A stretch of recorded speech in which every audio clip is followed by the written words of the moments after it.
Let's discuss how to plan ahead for the cuts in your fence panels when installing your fence.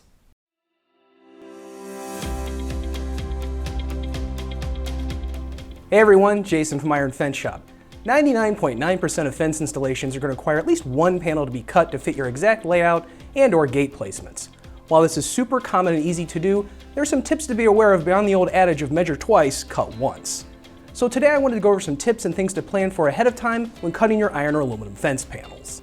Ideally, you'll want to plan for your fence panel cuts with the pieces at your house, but before you finish digging your post holes.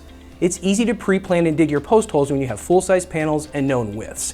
It can be a little tougher with cut fence panels. When it comes to cut fence panels in your layout, I want you to remember this phrase: what works mathematically may not work in reality. Too often folks get lost in the math and numbers without seeing what it will look like. Let me go into a little more detail what I mean by that.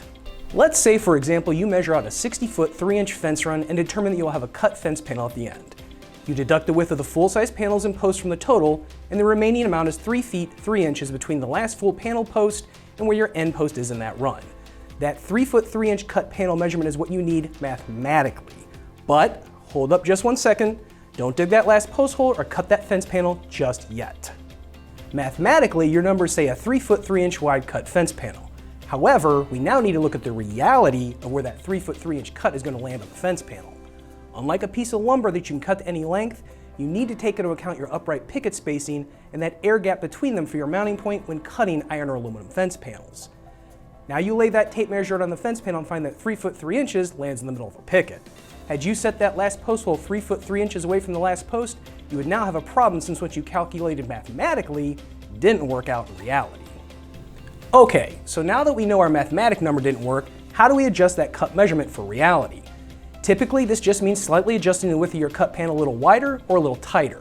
However, we want to make sure that that measurement adjustment you make will also work both practically and visually. While the iron and aluminum fences go together a little differently, the measurement and cutting tips we're going to go over here are mostly the same between the two types of fence materials. Both fence panels have the pickets spaced around 3 7/8 of an inch apart. When we plan for the cut, we want to try and preserve that picket spacing on the ends both visually for looks and practically for getting our hardware in. In our example before, the 3-foot 3-inch cut measurement didn't work both mathematically and in reality. Now that we know that, we have to adjust that cut panel either slightly narrower or wider.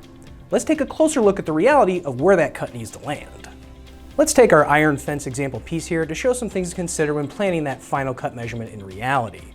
Let's say your mathematic cut landed in the middle of a picket right here. You don't want to make a big adjustment, so you add 1.5 inches to the width of the panel and change it to 3-foot 4.5 inches. We bring our post in. However, that now puts your panel roughly 1 inch from the post. There's 2 problems that presents. The first issue is that visually your eyes are going to notice that the panel goes from roughly 4-inch air gaps to this very tight 1-inch air gap on this end. So it's going to look visually a little off. The second issue is that trying to get your self-tapping screw for your bracket into such a tight and angled space can be near impossible. If we put our bracket in here, you can see we virtually have no space there to get it fit in and get your screw in there. Now, while your aluminum panel won't have to sweat the bracket issue, it's still going to look off with a super tight picket to post gap on the end as well. So what's the safe range to leave on that end gap when cutting a panel? If you can't maintain that 3 7/8 of an inch air gap, aim to stay maybe around the 3-inch mark or something like that. At 3 inches, your eye will not notice the difference in gap as much, and it'll leave room to get your hardware in. Now, if your measurement is going to require a tighter cut that can't meet that 3-inch rail width criteria, try balancing your cut to both ends of the panel. What I mean by that is instead of taking 2 inches off one end of the panel, take 1 inch off both ends of the panel. That way you shorten your panel the 2 inches you need, but also have a roughly 3-inch gap on both ends of the panel instead of a 4-inch gap on one end and a 2-inch gap on the other end. With all that in mind, let's circle back to our 3-foot 3-inch cut panel example from before. In that example, the cut landed in the middle of a picket, so we now know we have to adjust. There's 2 ways you can go here. The first is to simply shorten the cut so that it falls right at the end of the picket, here. So now we have a cut panel that is roughly 3-foot 2.5 inches wide. That's the more ideal option since it's not a big adjustment and it maintains the full picket spacing at the end of the panel here. If you need a little more room, you could go the other way and add about 4 inches in this direction, and now you've got a 3-foot 7-inch cut panel. Both options are good solutions that preserve the visual look and leave you room to get your hardware in.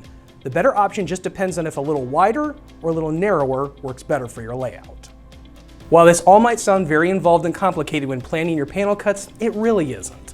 What I wanted to show in this video is that much like the old measure twice, cut once adage, a little pre-planning goes a long way. Be sure that before you cut that panel or dig that last post hole in the run, you get out the tape measure and make sure your fence panel cut will land in both a practical and visually appealing spot. I hope these tips help when it comes to measuring and cutting your fence panels. Be sure to check us out here at ironfenceshop.com.